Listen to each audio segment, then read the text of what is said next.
అష్టలక్ష్ములలో సంతానలక్ష్మికి ప్రాధాన్యతనిస్తారు. సంతానవంతులు కానివారు ఈ ఆలయంలోని అనిస్త్రీ, పుణిస్త్రీ దేవతలను ప్రత్యేకంగా అర్చిస్తారు. ఆ విలక్షణ దేవతలను మనము చూచి తరిద్దాం. ఏ ఆలయంలోనూ సాధారణంగా కనిపించని ఓ విలక్షణ దేవతలు అనిస్త్రీ, పుణిస్త్రీలు కొలువుదీరి ఉండడం ఈ ఆలయ మరో విశేషం. బిడ్డలు పుట్టని దంపతులు తమకు సంతాన భాగ్యాన్ని కలిగించమని పసుపు కుంకుమ పూజలు చేసి పుష్పాలతో ఈ దేవతలను అర్చిస్తారు.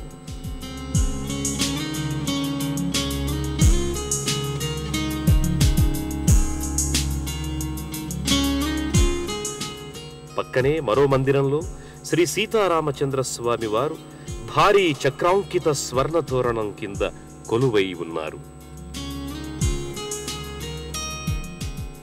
సింహతోరణం కింద సీతారాముల ఉత్సవమూర్తులు కూడా భక్తుల పూజలందుకుంటున్నాయి.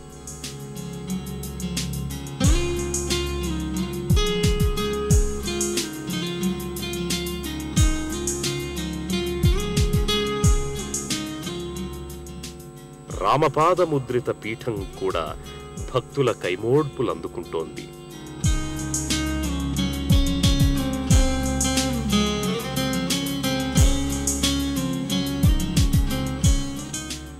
సంపూర్ణ లోహ కవచం, స్వర్ణ కవచం, స్వర్ణ కిరీటం, ఎర్రటి వస్త్రం ధరించిన దాసాంజనేయ స్వామి కూడా ఇక్కడే కొలువుదీరి భక్తుల అంజలులు స్వీకరిస్తుంటాడు.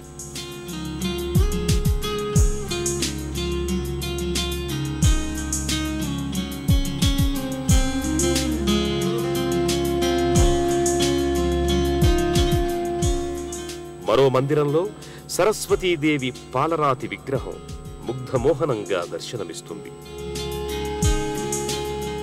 చిన్న విగ్రహమైన చిరుదరహాసిని అయి అపార కరుణా దృక్కులతో విద్యామాత గోచరిస్తుంది. వేరే మందిరంలో లక్ష్మీ సహిత గణపతి ఓ సుందర శిలా శిల్పంగా అలరారుతోంది.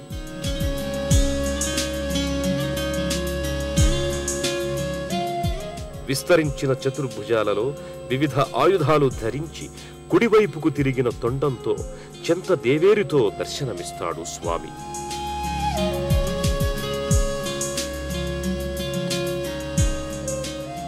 ప్రత్యక్ష దైవమైన సూర్యనారాయణుడు త్రికాల సంధ్యలకు ప్రతీకగా 3 శీర్షాలతో శిల్పితమై తెల్లని వస్త్రాన్ని ధరించి భక్తులకు తన దర్శనాన్ని అనుగ్రహిస్తున్నాడు. ఆ పక్కనే శివలింగ శిలాసహితంగా నాగసర్పయుతంగా కుమారస్వామి విభూతి రేఖల అలంకరణతో కనిపిస్తాడు. అరుణ వస్త్రాన్ని ధరించిన వల్లీదేవి కూడా కుమారస్వామి చెంతనే కొలువుదీరి ఉంటుంది. మరో మందిరంలో శివుని ఆజ్ఞతో దక్షుని శిరస్సు ఖండించి తాండవమాడుతోన్న వీరభద్రుడు ఆలయ సందర్శకులకు దర్శనమిస్తాడు. దక్షుని శిరము ఖండించేందుకు వాడిన పట్టిసం ఆయుధంతో కొలువై ఈ క్షేత్ర వైశిష్ట్యాన్ని చాటుతున్నాడు.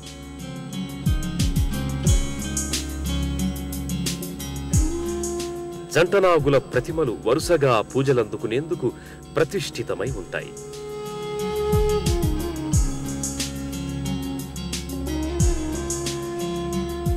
గోదావరి తీరాన పురాణ ప్రాశస్త్యం, చారిత్రక నేపథ్యం ఉన్న ఓ విశిష్ట ఆలయాన్ని సందర్శించుకున్నాము అన్న తృప్తితో ఆలయ సందర్శకులు సంతుష్టానంద భరితులవుతారు. స్కాంద పురాణంలో సైతం పట్టిసాచల క్షేత్రంగా పేర్కొన్న దివ్యాలయం పట్టిసం శ్రీ వీరేశ్వర స్వామి ఆలయం. శైవ, వైష్ణవ, శాక్తేయ, గణాపత్య సంప్రదాయ దేవతలందరూ ఒకే చోట కొలువైన ఈ అపురూప ఆలయ దర్శనం పరమ ముక్తిదాయకం.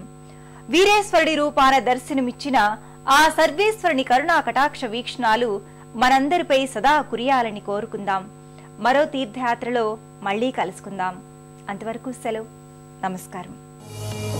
పుణ్యక్షేత్రాల దర్శనం, అపురూప ఆలయాల సందర్శనం, తీర్థయాత్ర కార్యక్రమాన్ని ఇప్పుడు యూట్యూబ్ ఆన్లైన్లో www.youtube.com/etv2india లింక్ ద్వారా కూడా వీక్షించండి.